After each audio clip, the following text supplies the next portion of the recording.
Welcome to P. Agarwal Editorials. Today, the first topic that we are going to discuss is the Trump card, global politics and outcomes for India.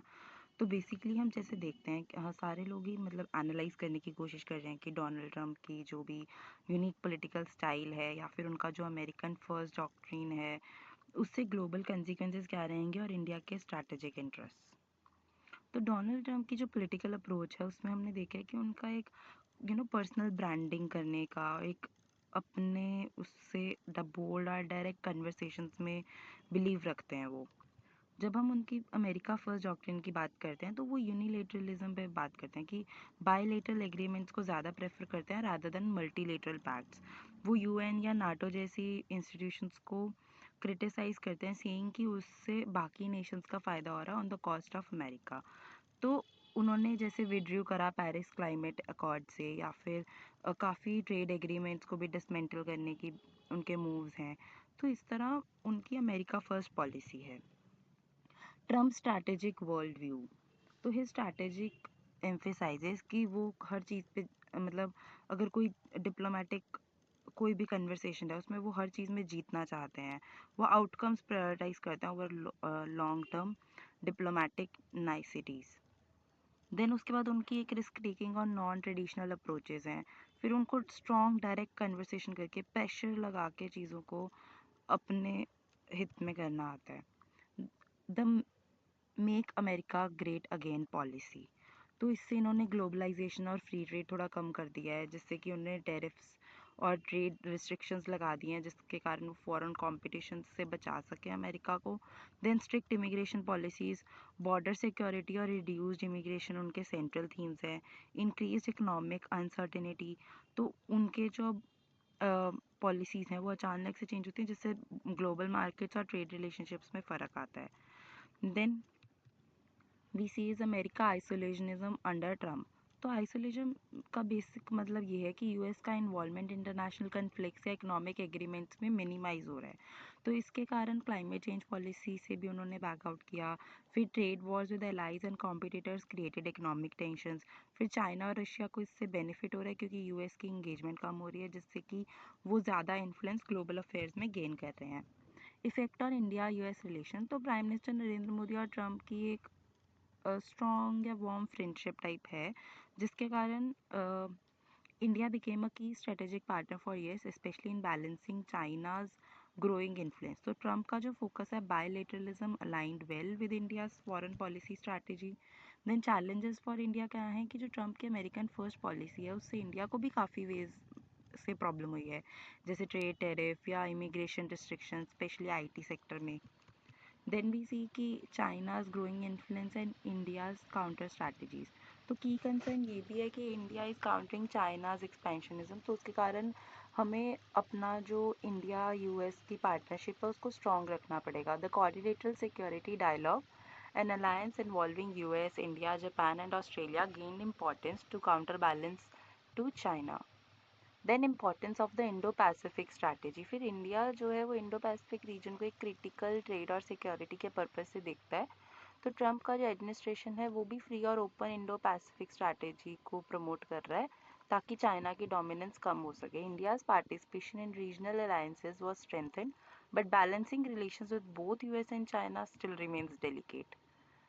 Then we see Trump's presidency shifted global politics significantly, तो जो traditional US के allies थे वो destabilise हुए क्योंकि उनकी unpredictable policies हैं। फिर चाइना और रशिया ने इन चेंजेस को एक्सप्लॉइट किया to expand their influence. India के लिए यूएस टाइज को बैलेंस करना विद चाइना एंड रशिया के साथ भी अपनी रीजनल रिलेशनशिप्स को इस्टेब्लिश करना काफ़ी फ़ायदेमंद रहेगा for future growth and security. So this was all about this article. The next article is transforming mentalities, redefining masculinity। तो नवंबर 25 को हमने देखा इंटरनेशनल डे होता है for elimination of violence against women. अभी इतनी ज़्यादा डिकेड्स से भी एडवोकेसी चल रही है कि हाउ जेंडर इक्वालिटी होनी चाहिए, ये सब बातें हो रही है, पर फिर भी हर 3 में से एक महिला को हम देखते हैं कि वायलेंस का सामना करना पड़ता है at the hands of man. तो इससे एम्फेसाइज क्या कर पा रहे हैं कि जो मैन है often the perpetrators can also be the agents of change. तो अगर हम इसमें अब देखें कि violence as a men's issue, ये ऐसा क्यों होता है ज़्यादातर? क्योंकि सोसाइटल कंडीशनिंग है। स्टार्टिंग से ही अगर एक भाई और बहन है घर में तो दे विल ऑलवेज से कि हाँ, मतलब रिस्ट्रिक्शंस हमेशा देखी जाएंगी तो गर्ल्स पे ज़्यादा हैं और बॉयज़ पे कम। फिर हमेशा अगर बॉयज़ को कहा जाएगा कि तुम रो नहीं सकते, तुम अपने इमोशंस नहीं दिखा सकते, जिससे कि सिर्फ उनको ही नुकसान नहीं हो रहा है, जबकि वो आसपास की सोसाइटी के लिए भी बाद में नुकसानदायक बनता है और खुद भी। अगर खुद वो अपने इमोशंस को, कोई भी इंसान, नॉट फॉर बॉयज़ और गर्ल्स बट कोई भी इंसान अगर अपने इमोशंस को दबाएगा तो वो उसके लिए भी पर्सनल प्रॉब्लम है। उसका बिहेवियर अग्रेसिव होता जाएगा और वो डिप्रेशन का शिकार भी उतना ही ज़्यादा होगा। So, from early childhood, boys are taught that emotions signify weakness and control is necessary to maintain status. So, these norms harm not just women but also men, trapping them in cycles of emotional suppression and aggressive behavior. तो as we say charity begins at home, तो ये चीज़ें घर से सिखाई जानी चाहिए. The role of men in gender equality. Then, over the past 2 decades, the research has increasingly focused on men's role in challenging traditional gender norms. The grassroots efforts have identified strategies that work and reveal the importance of involving men as allies in advancing gender equality. तो अगर हम men को ही मतलब इस तरह से उनका ही अगर रोल बढ़ाएं जेंडर इक्वालिटी लाने में, तभी चीज़ें ज़्यादा अच्छे से चेंज होंगी. यूनेस्को's ट्रांसफॉर्मिंग मेंटालिटीज इनिशिएटिव, तो उन्होंने क्या एम्फेसाइज किया कि हम positive roles for men, supportive male engagement in communities and household, एक shift in thinking from abstract ideas of equality to active participation in fostering the change. तो काफ़ी notable interventions और प्रोग्राम शुरू किए हैं, जैसे कि मर्दों वाली बात, इसमें बेसिकली स्टोरी टेलिंग और सोशल मीडिया के ज़रिए टॉक्सिक मस्कुलिनिटी को चैलेंज करने की कोशिश करी गई है और पॉजिटिव नैरेटिव्स को सेट करने की. Then gender equality movement in schools और collaboration between ICRW and Rajasthan department of education. उन्होंने क्या किया, उन्होंने क्लासरूम एक्टिविटीज़ के द्वारा जेंडर इक्वालिटी लाने की कोशिश करी और टॉक्सिक मैस्कुलिनिटी को एड्रेस करने की कोशिश करी गई है. देन कैंपेन्स लाइक देख, पकड़, बैठक, उसमें क्या है, ये पब्लिक इनिशिएटिव है जिससे कि कल्चरल प्रैक्टिसेस जैसे कि डायरी, इन सबको चैलेंज किया जाएगा.